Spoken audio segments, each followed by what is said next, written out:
रोज़ इत्तला मिली कि सिपा सालार के बावर्ची खाने का यौमिया खर्च 1000 दिरहम है। जो इनकी फौज का कमांडर है उनके किचन का खर्च 1000 दिरहम दिन का है।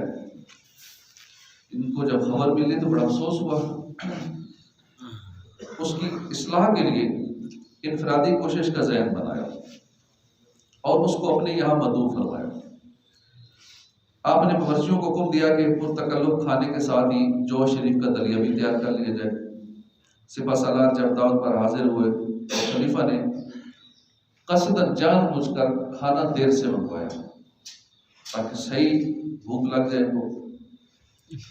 जब भूख से सिपा सालार बेताब हो गया तो अमीरुल मोमिनीन ने जौ का दलिया मंगवाया। भूख शदीद लगी हुई थी, जौ का दलिया खाना शुरू किया, पेट भर गया।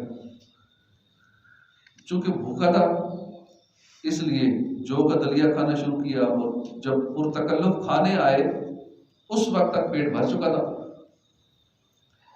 दाना खलीफा ने पुरतकल्लुफ खानों की तरफ इशारा करके फरमाया कि आपका खाना तो अभी आया। कहा कि हुजूर मेरा पेट तो दलिये से ही भर चुका है। अमीरुल मोमिनीन ने फरमाया कि सुभान अल्लाह, दलिया भी कितना उम्दा है, कितनी उम्दा ग़िज़ा है कि पेट भर देता है और है भी इतना सस्ता, 1 दिरहम में 10 आदमियों को सेल कर दे। ये कहकर नसीहत के बदले फूल लुटाते हुए फरमाया कि जब आप दलिये से भी गुजारा कर सकते हैं तो आखिर रोजाना 1000 दिरहम अपने खाने पर क्यों खर्च करते हैं। सिपा सालार साहब, जो आप खौफ खुदा से डरिए और अपने आप को ज्यादा खर्च करने वालों में दाखिल न कीजिए। अपने बावर्ची खाने में जो रकम बेतहाशा सर्फ करते हैं वो रिज़ाए इलाही के लिए भूखों, हाजतमंदों और गरीबों को दे दीजिए। मुत्तकी खलीफा की इनफरादी कोशिश ने सिपा सालार लश्कर के दिल पर गहरा असर डाला और उसने अहद कर लिया कि आइंदा खाने में सादगी अपनाऊंगा और कम खर्च से काम चलाऊंगा। अल्लाह की ऊपर रहमतों के सदके हमारी मग़फ़िरत। काश आज भी ये फार्मूला अपनाई वजह हमारे भी जितने बड़े हैं जो अरबों रुपया आवाम के चंदे का, आवाम का टैक्स का, गवर्नमेंट आवाम के पैसे, गवर्नमेंट के खजाने में जो भी तनख्वाहें जाती हैं आवाम के पैसे से सब कुछ होता है, लेकिन आवाम के पैसे से खूब अय्याशियाँ और महंगे महंगे खाने और दीगर मामला सब आपको बताइए। तो उधर से कर्जे लेके निज़ाम चला रहे हैं और अय्याशियों पे खर्चा हो रहा है, अरबों रुपये का खर्चा हो रहा है। तो अल्लाह हिदायत नसीब फरमाए। हम नफ्स को जिस कदर लजीज ग़िज़ाएं खिलाएंगे उसी कदर वो बेहतर से बेहतर तलब करता रहेगा। आज हमारी अक्सरियत बेबरकती की शाकी है, नीस तंगदस्ती और फिर ऊपर से कमर तोड़ महंगाई का रोना रोती है। और आज तकरीबन हर एक कहता सुनाई देता है कि पूरा नहीं होता। यकीन मानिए महंगाई, बेबरकती, तंगदस्ती का फी ज़माना एक बहुत बड़ा सबब गैर ज़रूरी अखराजात भी है। ज़ाहिर है जब फजूल खर्चों का सिलसिला जारी रखेंगे, नीस आला खानों, उम्दा मकानों, फिर उनके अंदर सजावटों के बेश कीमत सामानों, महंगे महंगे फैंसी लिबासों से दिल लगाए रखेंगे तो इन कामों के लिए खतीर रकमों की ज़रूरत रहेगी और फिर बेबरकती है, पूरा नहीं होता कि रागनियाँ भी जारी रहेंगी। सैयदना इमाम जाफर सादिक रहमतुल्लाह अलैह का फरमाने हिदायत निशान है कि जिसने अपना माल फजूल खर्चियों में खो दिया अब कहता है ऐ रब मुझे और दे। अल्लाह ताला ऐसे शख्स से फरमाता है क्या मैंने तुझे म्याना रवि का हुक्म ना दिया था? क्या तूने मेरा ये इरशाद ना सुना था? वल्लज़ीना इज़ा अनफ़क़ू लम युस्रिफ़ू व लम यक़्तुरू व काना बैना ज़ालिका क़वामा। और वो कि जब खर्च करते हैं ना हद से बढ़े ना तंगी करें और इन दोनों के बीच एतदाल पर रहें। बहरहाल अगर कनात और सादगी के साथ सस्ते खानों, सादा लिबासों को अपना लिया जाए, फ़कत हस्बे ज़रूरत मकानात रखे जाएँ, बेजा सजावटों और नुमाइशी दावतों के मामले में खुद पर पाबंदी डाली जाए तो खुद ब खुद महंगाई का ख़ात्मा हो जाए, गुर्बत रुखसत हो जाए। मगर नफ्स अमारा की ग़ुलामी का क्या इलाज है? जैसे जैसे माल आता है उसी हिसाब से हमारे एक्सपेंस बढ़ते चले जाते हैं कि इधर घर है तो इस्लामाबाद में भी होना चाहिए, लाहौर भी होना चाहिए, कराची में भी होना चाहिए। अब दुबई जाना होता है तो वहाँ भी एक घर होना चाहिए, यूके, यूरोप में, लंदन में भी होना चाहिए, सेंट्रल लंदन में होना चाहिए, फिर अमेरिका में एक घर होना चाहिए। फिर वो अपने सिस्टम आगे बढ़ाता चला जाता है। जो जो माल आता रहता है अपनी ख्वाहिशात और मामलात, उसकी फैसिलिटीज़ और दीगर मामलात तो बढ़ते चले जाते हैं। हुजूर अनवर सल्लल्लाहु अलैहि वसल्लम फरमाते हैं कि 3 शख्स हैं कि तेरा रब उनकी दुआ कबूल नहीं करता। एक वो कि वीराने मकान में उतरे, दूसरा वो मुसाफिर के सरे राह मकाम यानी पड़ाव करे, यानी सड़क से भी बचकर न ठहरे बल्कि खास रास्ते ही पर नुज़ूल करे, तीसरा वो जिसने खुद अपना जानवर छोड़ दिया। अब खुदा से दुआ करता है कि अल्लाह इसे रोक दे, खुद उसे छोड़ दिया बंदा हुआ तो अब कहते हैं अल्लाह मेरे जानवर वापस आ जाए, अल्लाह इसे रोक दे। तो ऐसे की दुआ अल्लाह कबूल नहीं करता। इस हदीस पाक के तहत लिखा है कि अल्लाह ताला की दी हुई तौफीक से मैं कहता हूँ अक़ूलु व बिल्लाहि तौफीक, कि जाहिर इससे मुराद यही है कि इस खास मादे में उनकी दुआ ना सुनी जाएगी, ना ये कि जो ऐसा करे मुतलकन उसकी दुआ नहीं सुनी जाएगी, इन मामलात में दुआ नहीं सुनी जाएगी। और कबूल ना होने का सबब जो है जाहिर है कि ये काम खुद उन्होंने अपने हाथों से किए, खुद अपने जानवर को खोला या खुद ऐसी गलती की और फिर उसी की दुआ मांग रहे हैं। लिहाजा वीराने मकान में उतरने वाला उसके नुकसानात से आगाह है। फिर अगर वहाँ चोरी हो या कोई लूट ले या जिन ईज़ा पहुँचाएं तो ये बातें खुद उसकी कबूल की हुई हैं, क्योंकि जहाँ भी कोई वीराना मकान होता है, जिस मकान में कोई नहीं रह रहा होता है, तो वीरान जगहों पे जिन्नात चुड़ैलें ये अपना बसेरा कर लेती हैं। तो अब उस मकान में वो रहता है और फिर उसे कोई जिन्नात चुड़ैलें नुकसान पहुँचा दे, उसको मार दे, उसको तंग करे और फिर दुआ करे और फिर वजीफे भी करे, फिर कहे तवीज़ वही चाहिए, तो फिर उसका मसले अक्सर नहीं हल होते क्योंकि खुद उसने मुसीबत में डाला। अपने हाथों से जो बंदा वो करता है उसका इलाज नहीं होता। तो जब भी नए मकान में शिफ्ट हो या नया घर बनाए तो उसमें कोई खत्म कुरान, कोई महफिल, कोई ये सिलसिले कर लेने चाहिए, ताकि अगर पहले से वहाँ कोई जिन बूथ रहते हैं तो वहाँ से शिफ्ट हो जाए, कहीं और चले जाएं। वरना जितना अरसा मकान खाली रहेगा तो खाली मकान में जिन्नों का बसेरा हो जाता है, वो अपनी रिहाइश रख लेते हैं।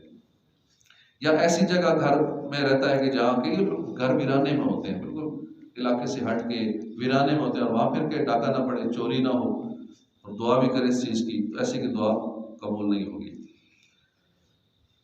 अब क्यों इनके रफ़ा यानी दूर होने की दुआ करता है? तो यूं ही जब रास्ते पर क़याम किया तो हर किस्म के लोग गुजरेंगे। अब अगर चोरी हो जाए या हाथी घोड़े के पाँव से कुछ नुकसान हो जाए, रात को सांप वगैरह इज़ा पहुँचे, उसका अपना किया हुआ है। नबी करीम सल्लल्लाहु अलैहि वसल्लम फरमाते हैं कि शब को सरे राह यानी रास्ते में ना उतरो कि अल्लाह ताला अपनी मखलूक से जिसे चाहे राह पर चलने की इजाज़त देता है। यूं ही जानवर को खुद छोड़कर उसके काबू में आने की दुआ तो ज़ाहिरन हमाकत है। क्या वाहिद क़हार को तू आजमाता है या माज़अल्लाह उसे अपना महकूम ठहराता है? सैयदना ईसा रूहुल्लाह अला नबीना व अलैहिस्सलाम से किसी ने कहा कि अगर खुदा की कुदरत पर भरोसा है, अपने आप को इस पहाड़ से नीचे गिरा दो। फरमाया कि मैं अपने रब को आजमाता नहीं। ये कहते हैं तू बड़ा पहुंचा हुआ है, तो चल ये करके दिखाओ। तो नबियों से भी लोग इस तरह की बातें करते थे कि आप अल्लाह के नबी हैं, बड़े मकबूल हैं, तो चले पहाड़ से गिरा के दिखाएं। तो आपने बड़ा प्यारा जवाब दिया कि मैं अपने रब को आजमाता नहीं। फारसी मकूला है कि खुद करदा रा इलाजे नेस्त, अपने हाथों से मुसीबत ओढ़ लेने वालों का कोई इलाज नहीं है। खाने पीने में खूब बेहतियातियाँ करें और कहें अल्लाह मेरे से ठीक हो जाए, अल्लाह में ठीक हो जाए, कैसे होगा जी? अपने हाथों से जो करता है उसका इलाज नहीं है।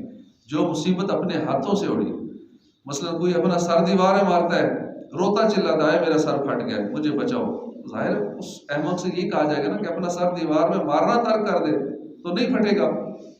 इसी तरह बहुत सारे नादान इंसान जो कुछ हाथ में आता है हड़प कर जाते हैं, खूब ठोस ठास कर खाते हैं, फिर मोटापे, निकले हुए पेट, कब्ज़, बदहज़मी की दवाएं ढूंढते फिरते हैं, डॉक्टर हकीमों पर खूब रकमें खर्च करते हैं, मगर दवाओं से इलाज नहीं हो पाता। क्यों? इसलिए कि अमराज का इलाज उनके अपने हाथ में है।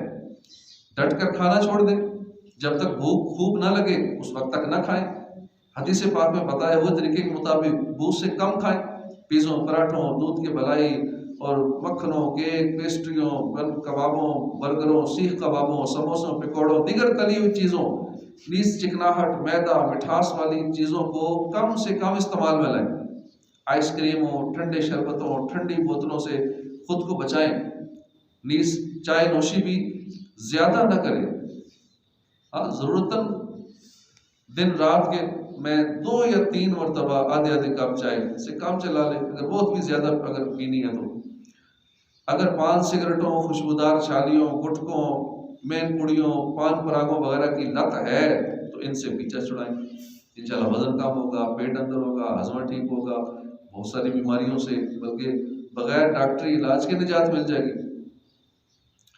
तो इन मशवरों पर अमीर अलैहिस्सलाम फरमाते हैं कि मेरे इन मशवरों पर ज़्यादा नहीं तो सिर्फ 40 दिन अमल करके चेक कर लें, इंशाल्लाह अपनी सेहत में हैरत अंगेज तब्दीली महसूस फरमाएंगे।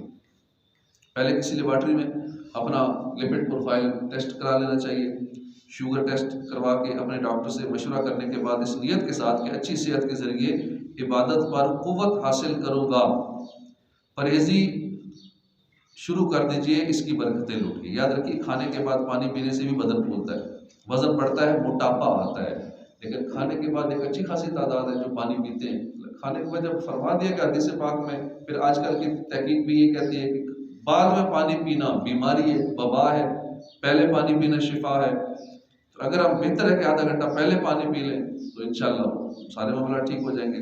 खाने के बाद पानी ना पिए, इससे बहुत सारी बीमारियां आती हैं। अब खाने के दौरान अगर मजबूरन पी रहे हैं तो फिर थोड़ा थोड़ा पीते रहना चाहिए। पर आप खाने के बाद खूब पानी गटगटाने के आदि का बदन अगर भूल जाए तो इसका इलाज वो दवा से करने की बजाय अपनी आदत की इस्लाह से करेगा तो इलाज हो सकेगा। वो दवाइयाँ भी खाता रहे, इलाज भी कराता रहे और भी डाइटिंग करता रहे, लेकिन खाने के बाद पानी दबा के पीता रहे, अब उसका पेट फूलेगा ही फूलेगा, उसका वजन बढ़ना ही बढ़ना है, उसका मैदा खराब होना ही होना है, मैदे की तेजाबियत, मैदे की जलन, ये सारे मसले मसाइल उसके साथ होने ही है क्योंकि वो खाने के बाद पानी पी रहे। तो इस तरह की बेएहतियातियाँ करने से सेहत खराब होती है। अपने हाथों खुद को खतरात में डालकर फिर उन्हीं खतरात से अपनी हिफाजत के लिए की जाने वाली दुआएं कबूल नहीं होती। जो बगैर किसी सख्त मजबूरी के रात को ऐसे वक्त घर से बाहर निकले कि लोग सो गए हों, पाँव की पहचल रास्तों से मौकूफ हो गई हो, सही हदीस में इससे मुमानत फरमाई कि उस वक्त बलाएं मुंतशिर होती हैं। तो गोया रात आखिर से सुनसान रास्ते से गुजरे और उसको डाकू लिपट जाए या भूत चिमट जाए तो अब अपने आप को ही मलामत करे कि खुद क्यों खतरे में डाला।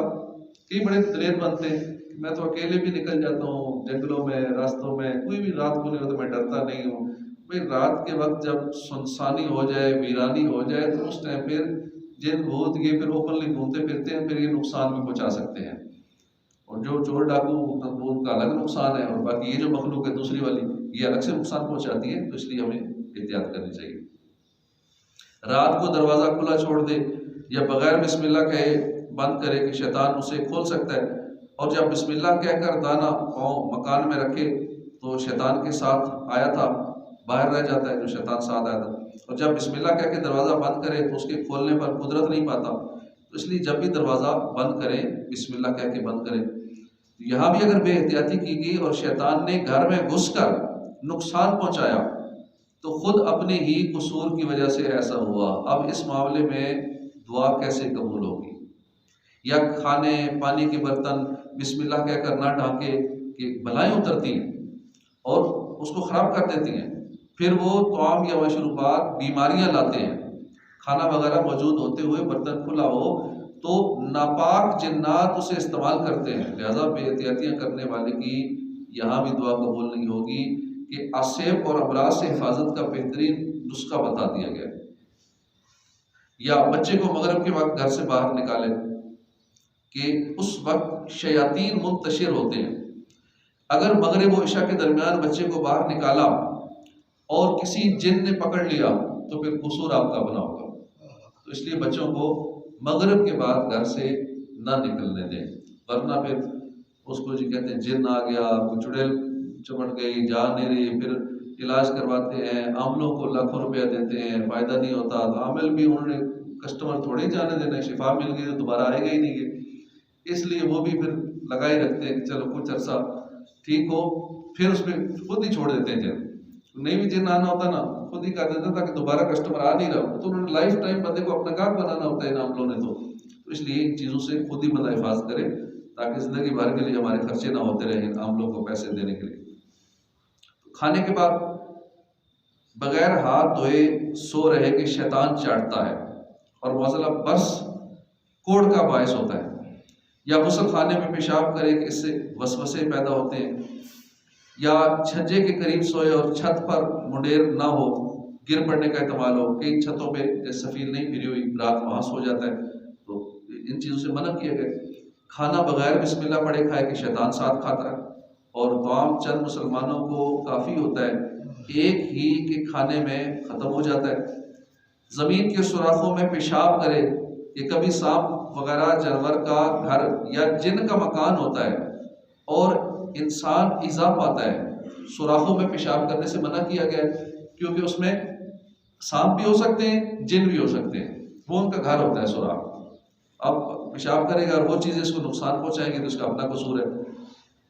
अपने दोस्त की कोई चीज़ पसंद आए तो उस पर दफ़े नज़र की दुआ, अल्लाहुम्मा बारिक अलैहि वला तदुर्रहु माशा अल्लाहु ला कुव्वता इल्ला बिल्लाह, यानी ए अल्लाह इस पर बरकत नाजिल फरमा और उसे नुकसान ना पहुँचे, जो कुछ अल्लाह ने चाहा हुई तो हुआ, अल्लाह की तायद के बगैर नेकी पर कुछ कुदरत नहीं।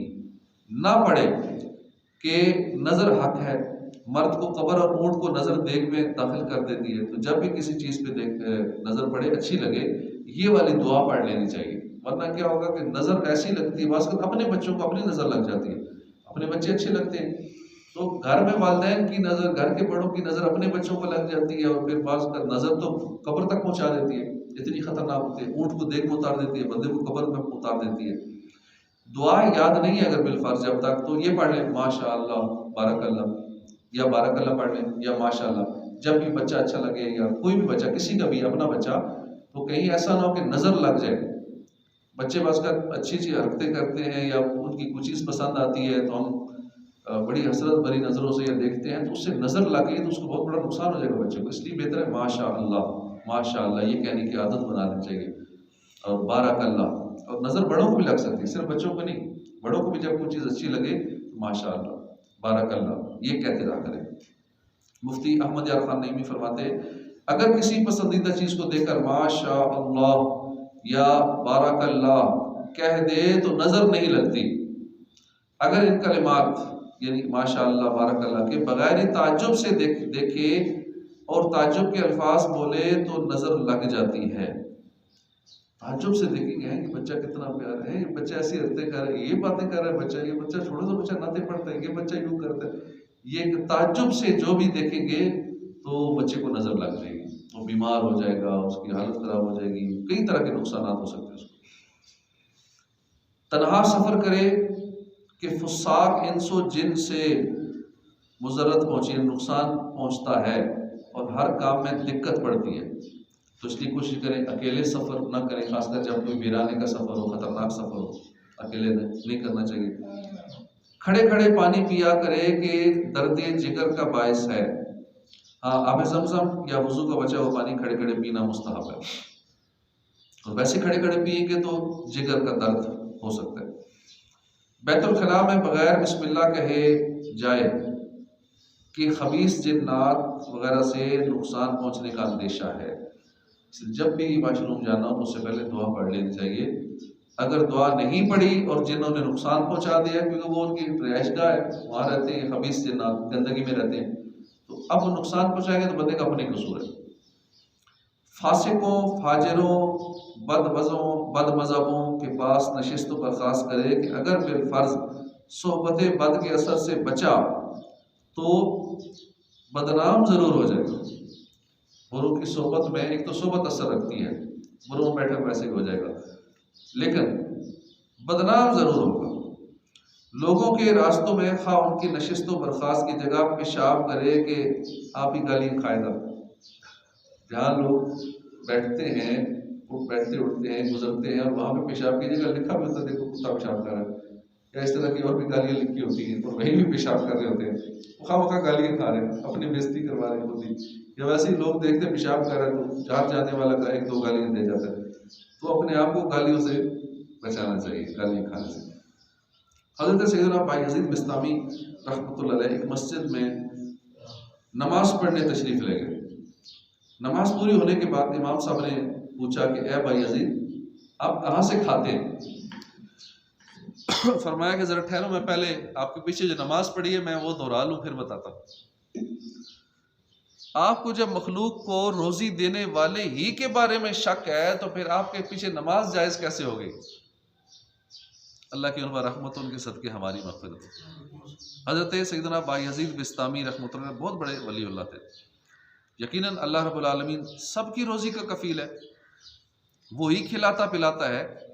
इमाम साहब ने ये सवाल पूछकर कि आप कहाँ से खाते हैं, हज़रत के नज़दीक अपने ज़ईफ़ुल एतक़ाद होने का सबूत दिया और आपने नमाज दोहराई, ये आपका तकवा था।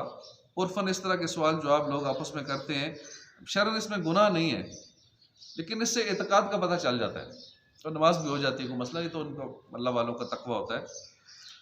हम भी उमूमन पूछते रहते हैं कि आप करते कुछ नहीं हैं, खाते कहाँ से? हम समझे कुछ करता होगा तो ही रिज़्क़ मिलता है, नहीं करता तो नहीं मिलता। वो वेले हैं, उनको भी मिल रहा है। जो कुछ नहीं करते बेरोज़गार हैं तो उनको मिल नहीं रहा है किसी न किसी ज़रिए से।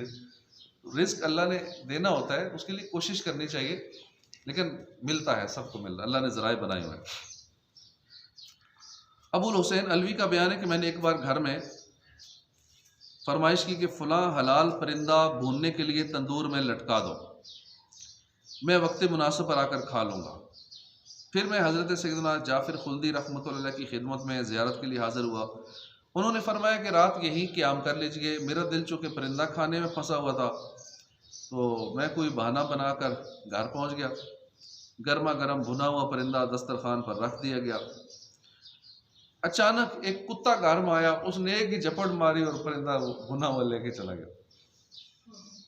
उस परिंदे का बचा हुआ शोरबा खादमा ला रही थी कि उसके कपड़े का दामन का झटका लगने से वो शोरबा भी सारा गिर गया। फिर सुबह जब हज़रत सैयदना शेख जाफ़र खुल्दी रहमतुल्लाह की खिदमत बाबरकत में हाज़िर हुआ तो मुझे देखते ही फरमाने लगे कि जो शख्स मशाइख के दिलों का लिहाज नहीं रखता उसके दिल को इज़ा पहुँचाने के लिए कुत्ता मुसल्लत कर दिया जाता है।